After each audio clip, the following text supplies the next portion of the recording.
Room was dark, the deep misty gray walls, dirty from the lab not having had been in use in months, as the three Quirk users stared each other down.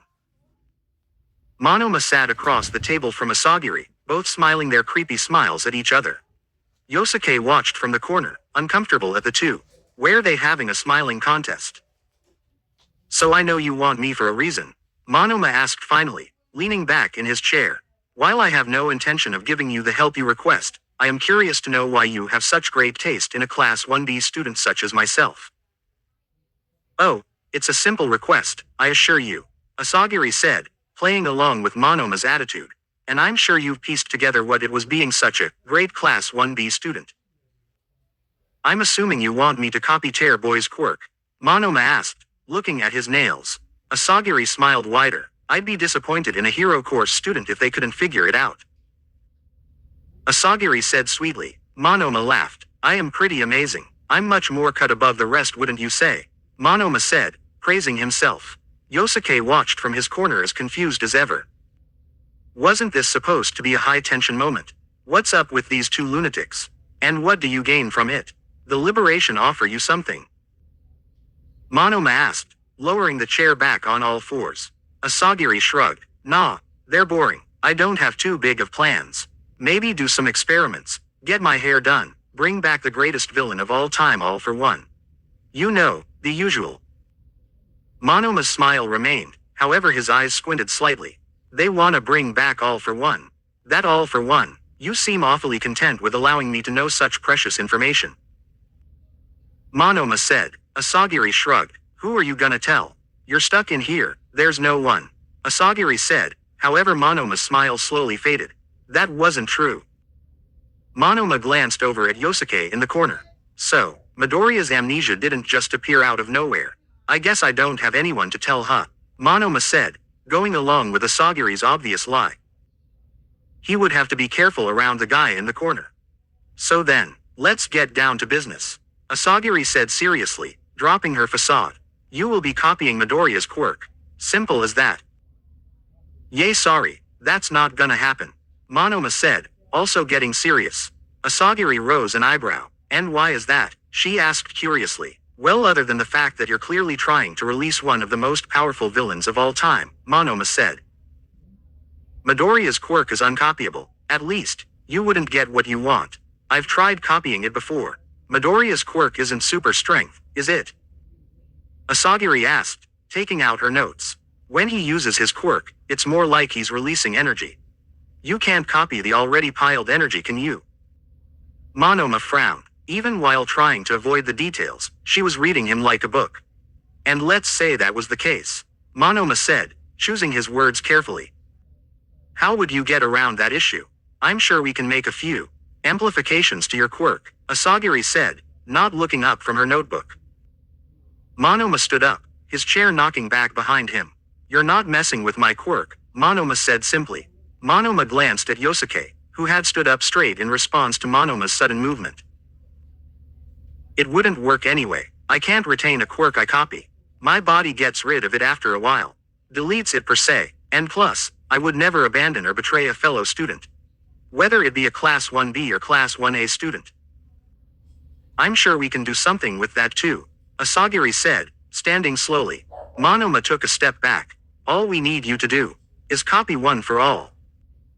Pretty lame name for a quirk, Monoma said, getting into a fighting stance. Is that the name you gave Midoriya's quirk? Just a play on words to match your leader all for one? Oh heavens no, Asagiri said, shrugging her shoulders.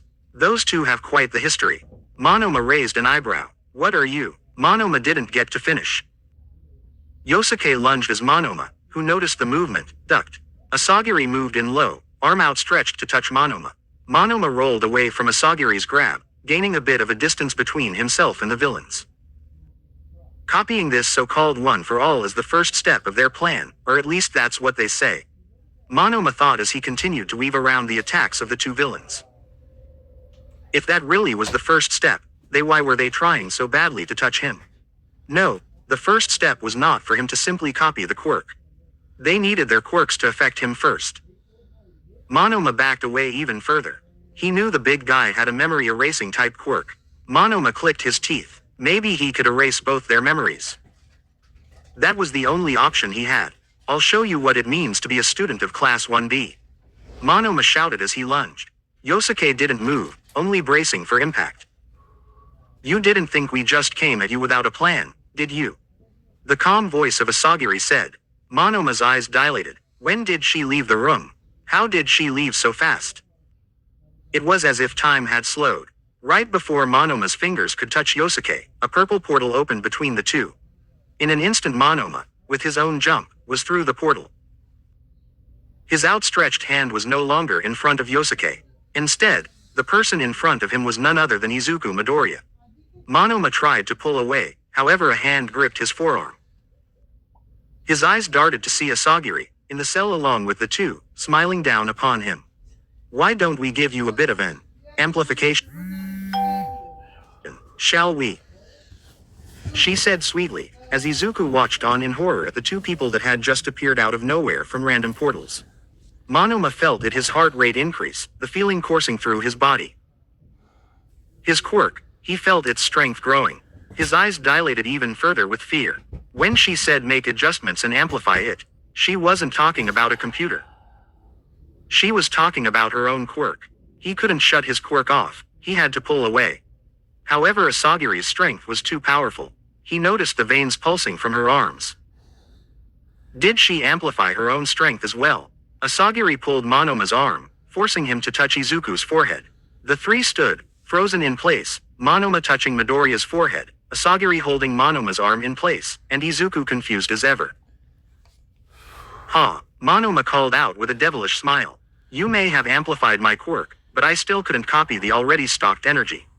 However, moments after shouting, he felt another heartbeat pulse through him. The quirk he had copied, the stockpiling quirk. He turned to Asagiri, who was smiling evilly. If I amplify your quirk, it also amplifies what is copied. You feel it, don't you? Asagiri asked soothingly, running a finger along Monoma's cheek.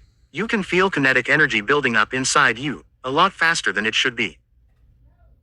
Monoma grit his teeth as he clenched his free fist. He shot a punch towards the red-haired doctor, faint winds coming out of his fist. Asagiri's hair and lab coat lifted from the force of the punch, however Asagiri laughed, only strengthening her grip. You may be stockpiling energy a lot faster than the original quirk in that boy, she said, as she punched Monoma, instantly knocking him out with her amplified strength. But it's not fast enough to catch up to decades worth of stockpiled energy built up inside that boy in only a few moments. I've taken hits from the true one for all. That was nothing. Asagiri picked up Monoma, a purple portal opening behind her. Let him go. Asagiri turned to see a sniffing Izuku, standing with his shaky fist raised. Asagiri's smile grew. Go for it, boy. I'll give you a free shot, she called out mockingly. Izuku charged, punching the doctor in the ribs with his shaky fist. Nothing. Asagiri sighed in disappointment. How do you expect to use a quirk if you don't even believe you have one? She asked before kicking Izuku in the stomach. The green-haired boy flew back against the wall of the cell, coughing, trying to recollect the air that had been knocked out of him. Asagiri shook her head. I swear, you must have went through a lot to become as strong as you technically are, she said as she shrugged. With that, she exited through the portal, leaving Izuku alone once again. Thank you for the assistance, Kurogiri. You can head back to Shigaraki now, Asagiri said, laying Monoma down in a capsule in another room. Kurogiri nodded before turning back through his portal, returning to the Liberation Base. Yosuke walked through the doors of the new room, dragging a chair he had taken from the previous room behind him. You know, I could have followed you in there. Why won't you let me see Midoriya? Yosuke asked as he sat down. Asagiri laughed. Well, other than the fact you may kill him for beating you up so badly. Yosuke snorted. I'm afraid that if Midoriya sees you, One for All will activate in response to your presence. You're the one Midoriya wanted to punch when his will took over. You could set it off again. I thought this place was built to hold people and Nomu as strong as him, Yosuke said, now looking around at the room they were in. Even more computers and tools were surrounding the room. Tubes covered the roofing as multiple glass capsules lined the walls. Yes, but One for All is different. It's possible we can contain it, but it's too unpredictable. Each time we've gone against its full power, Midoriya was broken and beaten half to death. I would rather not deal with a full power one for all using its multiple quirks and being in a not broken body. Yosuke, however, gave her a look of confusion. I thought you said you wanted to release him. He asked. Asagiri nodded. And I do, but I want to release him at the perfect time. If this is to work. Asagiri smiled devilishly. I need Izuku Midoriya to kill Shigaraki Tamura. Yosuke raised an eyebrow. Get rid of those two in your way, and then offer up a fresh version of One for All, Yosuke mumbled. Pretty clever. It's all dependent on this boy though, she said as she connected needles into Monoma's arm. It's all dependent on this boy. Doesn't this boy's copy quirk delete itself after a time? How will this help us? Yosuke asked, staring at Monoma, who was now laying in the capsule with tubes and needles connected to him. In order to copy a quirk, his quirk has to create a space for that quirk to exist in without overriding his original quirk, copy. If we can get the copied quirk out of its space before the copy quirk deletes it, then the quirk is ours to implant into whoever we need. Hopefully my amplification increased the amount of time this boy can hold the quirk. Asagiri said quickly, jumping onto her computer, bringing up multiple schematics. I can't tell if this copied version has retained the other quirks or the multiple consciousness of the previous users. But the most important, the most powerful, the stockpiling quirk. That, we know is there. Just that allows the quirk to take in other quirks that make it stronger. Exactly what All for One would want. I'm determined to rip this copy out of this boy. Yosuke smiled as he leaned back in his chair. You're truly insane, you know that. Izuku sat up after his unwelcome punch to the gut. Monoma-kun. He was in danger. They took him. They hurt him. Someone needed to save him. Izuku wiped the tears away from his eyes. No more crying. He saw it. Monoma used the kinetic energy that caused the winds. He had to have copied it from Izuku. Izuku looked down at the worn-out gloves on his arms and hands. He had a quirk. It was there. Izuku clenched his fist as he looked at the glass. Just barely, he could see the reflection of himself. Much more muscular than he remembered, the white support items covering his arms, the undercut. Izuku clenched his fist. Mentally, I don't remember having a quirk, Izuku said as he closed his eyes. But physically, my body remembers everything. I had to have worked out and trained in order to use my quirk. I couldn't have just randomly gotten in this kind of shape. It's a mental block, Izuku thought to himself. The red-haired doctor's words rang in his ears. How do you expect to use a quirk if you don't even believe you have one?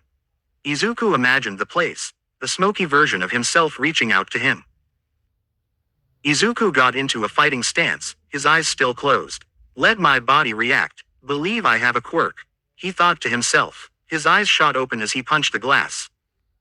His arm vibrated from the impact as the thick glass of the cell didn't budge.